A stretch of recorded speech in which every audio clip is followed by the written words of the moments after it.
آپ نے ایک مزدور کو ہائر کیا، 8 گھنٹے کام کرنا ہے، 100 روپے مزدوری تھی، شام کو آپ نے 100 روپے دے دیے،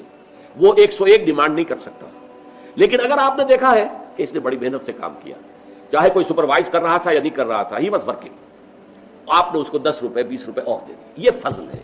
یہ آپ نے دیا ہے جس کا اس کے لیے استحقاق نہیں تھا، ہی couldn't demand it۔ تو اللہ سے کوئی انسان بھی کوئی شے ڈیمانڈ نہیں کر سکتا،